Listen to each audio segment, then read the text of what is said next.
Hola, ¿qué tal? Bueno, mi nombre es Pablo Otolino, soy cirujano general y cirujano de trauma. Muy, pero muy complacido de estar, aunque en la distancia, en mi país, en estas jornadas nacionales de coloproctología y sobre todo cuando su moderador es nada más y nada menos que mi querido Elvis Vargas. Pues me corresponde hablar de criterios de manejo quirúrgico en el paciente con trauma colorectal, específicamente lesiones destructivas, ¿ok? Ya me imagino que anteriormente se ha hablado de este mismo ítem para las lesiones no destructivas, pero vamos a hacer algunas consideraciones con respecto a este tipo de lesiones. Algunos conflictos de interés y comenzamos. Y lo más importante es que en estos casos debemos comenzar con la clasificación. ¿Cuál sería la clasificación adecuada para trauma de colon para un paciente que tiene una lesión de colon? Y es que, por ejemplo, hoy en día se está estilando a dar paso a estas clasificaciones que tradicionalmente nos han hablado de la anatomía de la lesión, a unas clasificaciones que tienen que ver mucho más con el aspecto o que incluyen dentro de sus ítems de clasificación algunos aspectos relacionados con la hemodinamia del paciente o el contexto en que ocurre el trauma. Es así como tenemos esta clasificación, que es la clasificación de Flynn, que habla precisamente de 3 grados, pero si se dan cuenta no es solamente la lesión colónica como tal, sino es la presencia o no de shock, la presencia o no de contaminación y el tanto tiempo que se ha tardado o no en que ese paciente se realice la cirugía. Ahora, en grandes rasgos, nosotros estamos acostumbrados a utilizar la clasificación de la IST, porque como lo dije anteriormente, es una clasificación anatómica. Claro está, yo puedo obtener desde el punto de vista cuantitativo la característica muy particular de la lesión, pero estoy dejando de lado la hemodinamia. Y allí vemos una clasificación habitual que coincide con la asociación entre la clasificación de la IST, la clasificación de Flint y ahora la clasificación propuesta por Demetriades desde hace algunos años, que hablan de lesiones destructivas y lesiones no destructivas. Pero volvemos a lo mismo. La clasificación de Demetriades es igualmente anatómica. Entonces ahí hay que tener una consideración. Yo necesito saber cuál es el grado de la lesión para saber cuándo una lesión es destructiva. Bueno, en el papel sí, a partir de la grado 3 de la clasificación de la IST o inclusive prácticamente en la grado 3 a partir del grado 3 de Flynn. Ahora, cuando yo me encuentro operando un paciente y yo pues me encuentro con esta situación, pues no debo buscar mucho en mi mente los detalles de la clasificación para saber que estoy en presencia de una lesión destructiva. Ahora, entrando entonces en la materia propiamente dicha, de decir, bueno, si es que yo realmente eh, eh, al tener una lesión destructiva tengo que echar mano de cómo está el paciente, si es que el paciente está realmente estable o el paciente está inestable, y ahí comienzo yo a tener, digamos que mi variación con respecto al tratamiento. Cuando un paciente tiene una lesión destructiva pero está estable, obviamente lo que habitualmente utilizamos es la resección segmentaria de la lesión comprometida, ¿no? Tomando en cuenta también la probabilidad de lesiones asociadas a esta lesión de colon. Y es allí como nos planteamos en un paciente estable la realización de una anastomosis primaria o una derivación. ¿Qué hay con respecto a esto? Bueno, hay muchos trabajos que se han realizado. Este es uno de los últimos trabajos realizados en el año 2019, antes de la pandemia, donde se hacía la pregunta de que si es que yo debo realizar reparación o anastomosis versus colostomía en pacientes con trauma de colon y cómo, digamos, esa conducta pudiera alterar la supervivencia y las complicaciones infecciosas, es decir, las complicaciones, mortalidad. Y se establecieron 3 grupos de pacientes, todos civiles, adultos, me refiero a civil por el trauma civil, que es muy importante hacer la distinción. Entonces, todos civiles adultos con traumatismo abdominal penetrante y algunos de ellos, el grupo 1 de bajo riesgo, ya voy a explicar qué es bajo riesgo, el grupo 2 de alto riesgo y el grupo 3 aquellos que fueron sometidos a cirugía de control de daño. ¿Qué es un paciente con lesión de colon de alto riesgo o de bajo riesgo? Como está definido acá abajo. Lesiones de colon, ya sea destructivas o no. Fíjense que aquí ya no importa mucho la magnitud de la lesión, pero sí la necesidad de transfusión de más o no 6 unidades de concentrado globular el retraso en tiempo de la cirugía, la presencia de shock o la contaminación importante de esa cavidad. Si los tenemos o no, estamos hablando de un paciente de bajo o alto riesgo. ¿Y qué vemos acá en esta gráfica que está bastante interesante? Pues aquí vemos la diferencia entre la mortalidad y las complicaciones infecciosas de ese estudio. Si vemos el cuadro que está a la izquierda, allí podemos observar que la mayoría de los estudios están en la línea en el 1, o sea que no fueron estadísticamente significativos. Y cuando vemos el rombo que está allí, que es el promedio de todos los estudios, pues no existe entonces diferencia significativa entre, cuando vemos el cuadro de la mortalidad, lo que está del lado izquierdo, que es aquellos que tuvieron predilección por la anastomosis, versus lo que está en el cuadro derecho, aquellos que tuvieron predilección por la derivación. Entonces, en este caso, en cuanto a la mortalidad, no hay diferencia en si usted anastomosa o usted hace una derivación. En cuanto al cuadro que está del lado derecho, que es las complicaciones infecciosas, que fue el otro punto que se valoró en este trabajo, igualmente casi pasa la línea del 1 para ser estadísticamente significativo o no, pero vemos que algunos estudios sí lo hacen o no, pero vemos que el rombo pega prácticamente de la línea, o sea que al final, si nos vamos al sentido más estricto, tampoco hubo diferencia estadísticamente significativa, pero sí, como lo ven allí en el gráfico, una predilección del lado izquierdo a aquellos pacientes que se hicieron una anastomosis, ¿ok? Versus aquellos pacientes que se hicieron una colostomía. ¿Cuál es la conclusión de este estudio? Que definitivamente se recomienda hacer un reparo primario o anastomosis en lesión de colon, sea destructiva en un paciente estable. ¿Estamos claros? Entonces, prácticamente la derivación, es decir, la colostomía, estaría digamos que centrada a casos muy particulares con condiciones muy particulares. Ahora bien, pasemos ahora a ver ese paciente que tiene una lesión destructiva y está inestable. Si está inestable, muy probablemente tenga otra lesión asociada, tenga un paciente que esté muy mal, que su problema principalmente no sea la lesión de colon, sino su problema sea la hemorragia. Que si bien puede ser la hemorragia del meso del colon, sí, hemos visto con mucha frecuencia cómo pacientes se inestabilizan y lo que encontramos es una lesión del meso. Claro, meso sangra mucho. Y estos pacientes son aquellos pacientes que definitivamente son llevados a una cirugía de control de daño, incluyendo un control de daño resucitativo. Entonces, ¿qué vamos a hacer? En la fase 1, ese paciente, bueno, se le van a ligar los cabos, porque usted lo que tiene que hacer es control de la contaminación como segundo ítem del control de daño. Recuerden que el primero era control de la hemorragia. Y el segundo, en la segunda parte, es decir, la fase 3 de cirugía de control de daño, cuando yo voy a llevar a ese paciente a una reconstrucción definitiva, es cuando yo hago o he realizado una anastomosis diferida o una derivación diferida.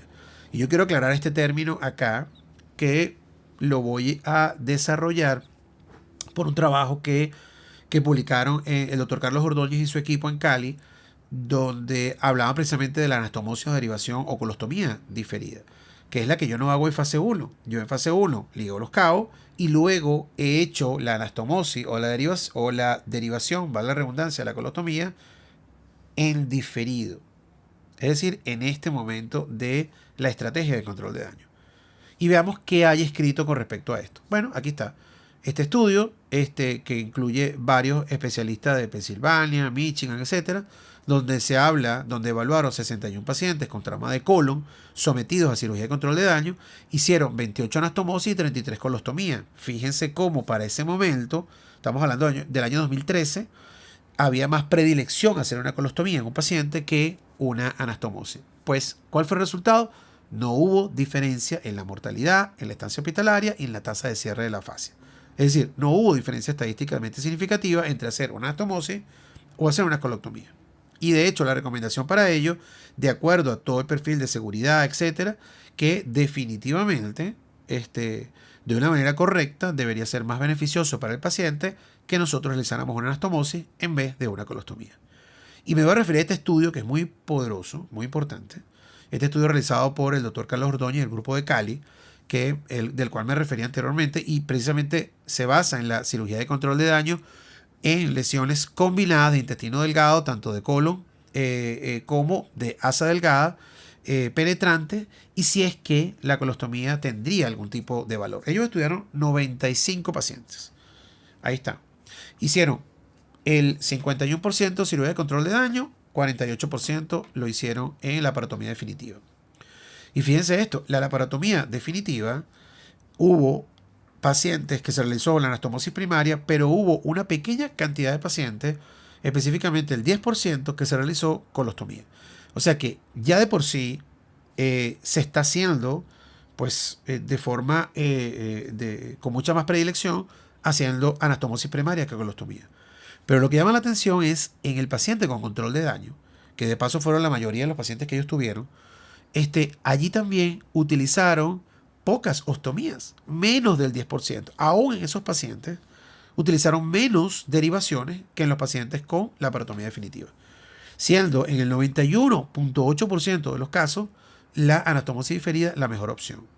Esto es gráficamente lo que ellos presentaron. Esta es la gráfica de lo que ellos hicieron. Y aquí está claramente definido. Tenemos un paciente con una lesión múltiple de asa delgada y de colon que en condiciones de estabilidad hemodinámica es llevado a una reparación definitiva de todas las lesiones, ¿ok? De todas las lesiones, versus aquel paciente que es sometido a cirugía de control de daño. En fase 1 hacemos el control de la hemorragia, obviamente control de la contaminación también, como lo ven allí, ligaduras, suturas, etcétera, y que en fase 3, en el 91% de los casos, ese paciente se le hizo la anastomosis definitiva. Y esto no lo están diciendo ellos desde ahora, esto lo están diciendo desde hace mucho antes, con un estudio que casualmente publicaron acerca de la seguridad de la realización de anastomosis diferida en el paciente con control de daño. Y aquí también lo presentaron. En ese momento utilizaron 133 pacientes, siendo 63 de ellos con lesiones destructivas. Y ahí vieron la diferencia entre los leaks, las infecciones intraabdominales, la fasciitis, etcétera, pero aquí volvieron a concluir lo mismo. Es decir, que la anastomosis diferida en un paciente sometido a cirugía de control de daño es la técnica totalmente factible y segura, en este caso con un éxito de 81.4%. Eso fue en el año 2011. Ya para el año 2019 aumentaron esa tasa de éxito a más del 90%, como lo vimos en el trabajo anterior. Y finalmente, algo que no debemos pasar por alto, porque sé que está en el subconsciente de muchos de lo que están acá, es que si es que yo tengo mejor pronóstico haciendo la anastomosis, la rafia, lo que vaya a hacer yo, utilizando autosuturadora staples versus utilizando haciéndolo a mano. Y está claramente establecido que si usted tiene los criterios adecuados para la realización de una anastomosis segura, ya sea por autosutura o manual, pues no va a haber diferencia significativa entre la tasa de infecciones, fuga anastomótica, etc. ¿Ok? En este estudio que se hizo hace ya también algunos años, pues no se logró establecer alguna diferencia y lo que llegó como consenso era que la técnica de anastomosis depende de la experiencia del cirujano y sobre todo de la elección del cirujano. Y esto me obliga a hacer un comentario muy breve de un gran amigo que lamentablemente falleció en la pandemia, que con respecto a si yo hago doble, hago la anastomosis en una sola capa o en dos capas, ¿no? Y a él le pasó algo muy interesante, que él en un hospital era jefe y en otro hospital era un subordinado, pues un staff del equipo. En el caso, cuando él era jefe, hacían la anastomosis a un solo plano, porque él se formó haciendo la anastomosis a un solo plano, pero en el otro hospital, donde tenía un jefe, el jefe le obligaba a hacer la anastomosis en dos planos. Entonces, él me decía que no existía, o él, un estudio de él mismo, pues, de su misma experiencia, no tenía una diferencia significativa entre la infección, fugas, etcétera, entre uno y otra técnica. O sea que también esto es un mito que está presente en cada uno de nosotros. Para concluir, es algo muy importante tomar en cuenta que hay que considerar el trauma como un proceso dinámico. El trauma de toda índole, inclusive el trauma colorectal, en este caso el trauma colónico.